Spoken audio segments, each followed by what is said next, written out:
Impian insani. Tapi ini bukan cerita tentang Bengawan Solo, teman-teman, melainkan tentang Bengawan Madiun, yaitu anak sungai terbesar dari Bengawan Solo yang melintasi kota Madiun dan bermuara di Ngawi. Assalamualaikum warahmatullahi wabarakatuh. Selamat pagi Dewan Juri yang sangat saya hormati.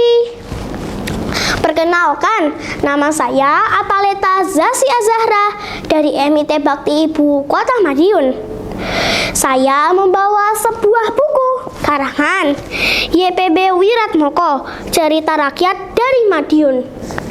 Dari buku inilah saya menemukan sebuah kisah yang menarik tentang si Glondor. Bagaimana kisahnya? Begini, teman-teman. Dahulu di tepian sungai Bengawan Madiun hiduplah seorang yang sangat kaya raya. Hartanya melimpah ruah, sawahnya luas, hewan ternaknya juga banyak. Dialah si Glondor, seorang pekerja keras. Apapun jenis pekerjaannya, selagi itu halal dan si Glondor mampu, apalagi menguntungkannya, pasti akan dia lakukan. Keping demi keping uang yang didapatkan akan dia kumpulkan. Tidak heran bila kehidupan si Glondor sangat jauh berbeda dibanding yang lain. Namun teman-teman, si Glondor itu sangat pelit, apalagi soal uang. Inilah aku, si Glondor. Aku harus sangat berhati-hati dengan semua uang yang aku miliki. Susah payah aku mengumpulkannya.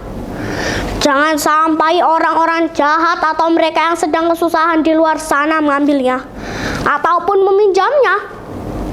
Lebih baik aku menyimpannya di dalam peti, lalu aku tutup rapat-rapat, dikunci, digembok, aman.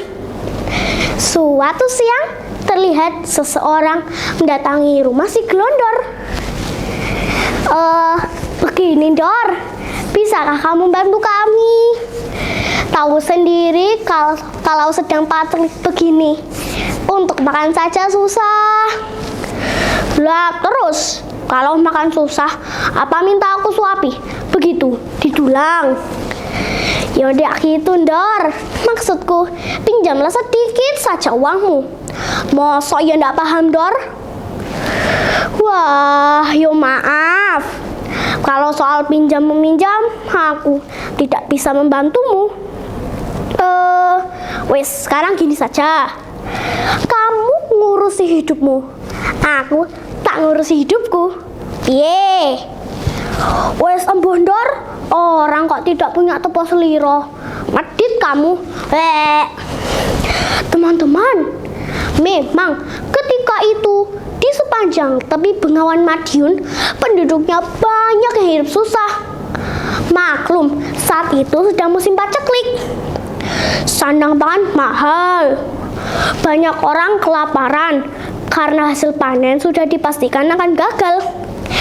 Nah, pada suatu sore di musim hujan, Bengawan Madiun sedang pelatu. Apa itu pelatu, teman-teman? Minggirnya ikan-ikan di sepanjang tepi Bengawan karena terkena luapan air sungai yang membawa abu gunung yang terbakar di kala musim kemarau. Saat musim hujan tiba, abu itu hanyut, terbawa air hujan ke sungai menuju Bengawan Madiun.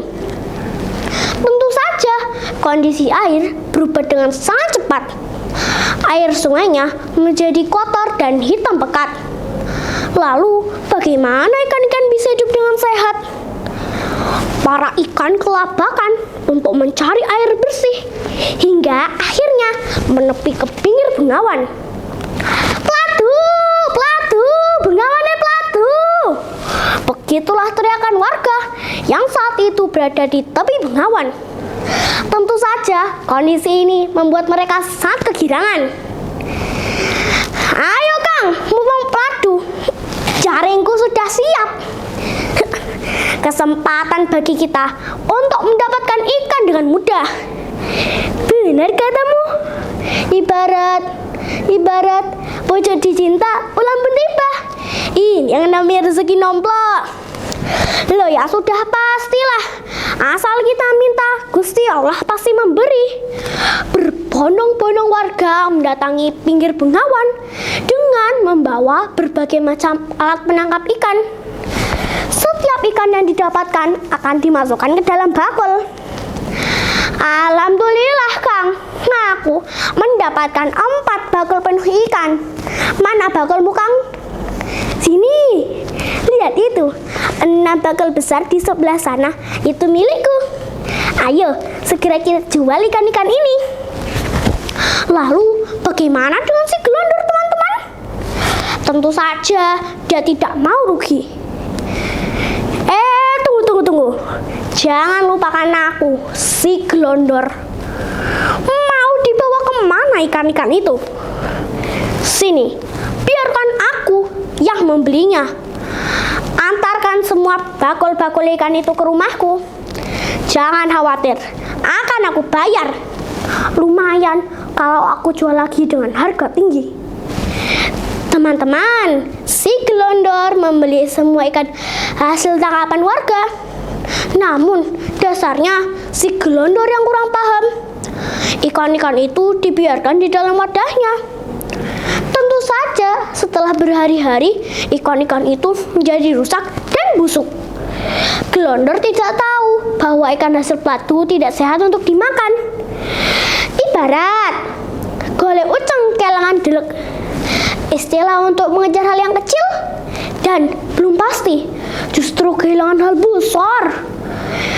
Rugilah si Gelondor karena dia kehilangan banyak uang untuk membeli ikan-ikan peladu.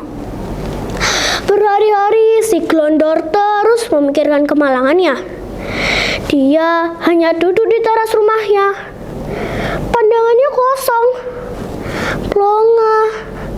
Plongo. Entah dari mana tiba-tiba muncullah seorang wanita tua. Sudah paham kamu sekarang Gelondor bahwa harta itu hanya titipan. Selagi kamu banyak uang, bantulah tetanggamu. Jangan kikir, aja medit ndor. Sejatine urip kuwi tulung tinulung. Buanglah sikap sombongmu. Hiduplah sayurukan dengan semuanya. Kalau kamu ingin hidup tenang. Kaget bukan main si Gelondor. Dia mencari arah suara itu. Namun sayang, dia tidak menemukan siapapun. Dalam hatinya, Gelondor berjanji akan lebih peduli pada sesama. Gelondor yakin dia bisa menjadi manusia yang lebih berguna. Nah, teman-teman, begitulah kisah si Gelondor. Terima kasih sudah mendengarkan ceritaku. Wassalamualaikum warahmatullahi wabarakatuh. Salam literasi.